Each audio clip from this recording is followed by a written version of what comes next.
Hi friends, Anna university April May 2026 எக்ஸாமினேஷனுக்கான important questions தான் பார்க்க போகிறோம். இந்த வீடியோவில் பார்த்தீங்கன்னா ஆர்டிஃபிஷியல் இன்டெலிஜென்ஸ் அண்ட் மெஷின் லேர்னிங்கான இம்பார்ட்டன்ட் கொஷின்ஸ் தான் பார்க்க போகிறோம்.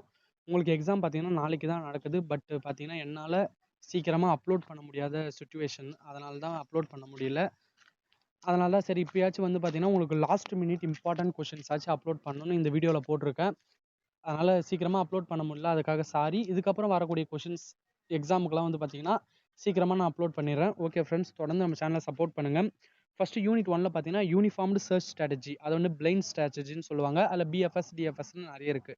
செகண்ட் ஹியூரிஸ்டிக் சர்ச் ஸ்ட்ராட்டஜி, இதை வந்து பார்த்தீங்கன்னா இன்ஃபார்ம்டு சர்ச் ஸ்ட்ராட்டஜின்னு சொல்லுவாங்க. இதுலேயும் கொஞ்சம் 2 டைப்ஸ் கிட்ட இருக்குது. அதுக்கப்புறம் fourth question AI application and problem solving agent. இது ஜென்ரலாக நீங்கள் பார்த்துக்கோங்க. ப்ராப்ளம் சால்விங் ஏஜென்ட்டில் ஒரு 5 ஸ்டெப்ஸ் இருக்குது, அதை பார்த்தா போதும்.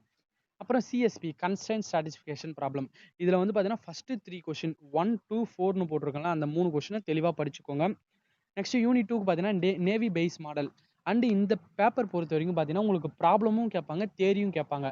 சம்டைம்ஸ் ப்ராப்ளம் கொஷின் வந்து பார்த்தீங்கன்னா உங்களுக்கு தேரியாகவும் கேட்டுட்டாங்கன்னா நீங்கள் வந்து ஒரு ப்ராப்ளம் நீங்களே எடுத்து போடுற மாதிரி இருக்கும்.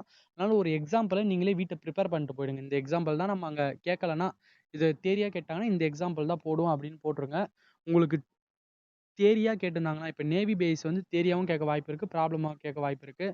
பட் தேரி கேட்டாங்கன்னா கன்ஃபார்ம் ஒரு எக்ஸாம்பிள் வந்து அப்ரோச் பண்ணி போட பாருங்கள். ஏன்னா எக்ஸாம்பிளுக்கு மார்க்ஸ் கன்ஃபார்ம் இருக்குது. அதனால் கன்ஃபார்ம் போட பாருங்கள். அல்காரிதம் எக்ஸாம்பிள்லாம் எல்லா கொஷினுமே போடுங்க. Second probabilistic reasoning and Bayesian நெட்வொர்க்குக்கு தேரியாவும் கேட்பாங்க, ப்ராப்ளமாகவும் கேட்பாங்க.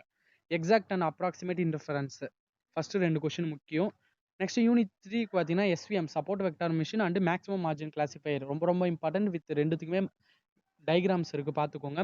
Decision tree theory plus problem. Explain decision ட்ரீன்னு கேட்டாங்கன்னா நீங்களே ஒரு எக்ஸாம்பிள் எடுத்து போகிற மாதிரி இருக்கும்.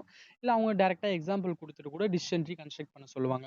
நெக்ஸ்ட் ரேண்டம் ஃபாரஸ்ட்டும் தேரி ப்ளஸ் ப்ராப்ளம், அதை பார்த்துக்கோங்க. நெக்ஸ்ட் யூனிட் 4க்கான important question ensemble learning bagging boosting stacking important question. K means and KNN algorithm, K nearest neighbour algorithm and K means algorithm very important. Theory plus problem பார்த்துக்கோங்க. Unit 5 பொறுத்த வரைக்கும் பார்த்தீங்கன்னா multi layer perceptron very important. With அந்த டயக்ராம்ஸோட நீட்டாக வரீங்க. Error back propagation theory plus problem இருக்குது. ReLU hyper parameter regularisation batch normalisation, இந்த ஒவ்வொரு கொஷினும் பார்த்தீங்கன்னா ஒரு 8 மார்க் அளவு டெஃபினிஷனு, அதுக்கப்புறம் பார்த்தீங்கன்னா டயக்ராமு, அதோடைய ஸ்டெப்ஸ் எதனா இருந்தால் பார்த்துக்கோங்க. உங்களுக்கு 2ஆக மெர்ஜ் பண்ணி கூட கேட்க வாய்ப்பு இருக்குது. 5th லெசன் பொறுத்த வரைக்கும் நிறைய டாபிக்ஸ் இருக்குது, அதில் இம்பார்ட்டண்ட்டாக இது இருக்குது. அதனால் இதெல்லாம் ஃபஸ்ட்டு ஓரளவு கான்செப்டாக கவர் பண்ணிக்கோங்க. ஓகே ஃப்ரெண்ட்ஸ், தொடர்ந்து நம்ம சேனலை சப்போர்ட் பண்ணுங்கள். இதுக்கப்புறம் வரக்கூடிய எக்ஸாமுக்கு நான் கன்ஃபார்ம் சீக்கிரமாக அப்லோட் பண்ணிவிடுவேன். யாரும் எக்ஸாம்ஸுக்கு இம்பார்ட்டன்ட் கொஷின் அப்லோட் பண்ணலன்னு நினைக்காதீங்க. நான் வந்து பார்த்தீங்கன்னா எனக்கும் கொஞ்சம் ஒர்க் இருந்தது, அதனால் அப்லோட் பண்ண முடியல. மற்றபடி பார்த்தீங்கன்னா உங்களுக்கு நான் எப்படின்னா நான் இம்பார்ட்டன்ட் கொஷின் வந்து இதுக்கப்புறம் எக்ஸாமுக்கு ஒரு 2 நாள் முன்னாடி அப்லோட் பண்ணிடுறேன். Okay friends, thanks.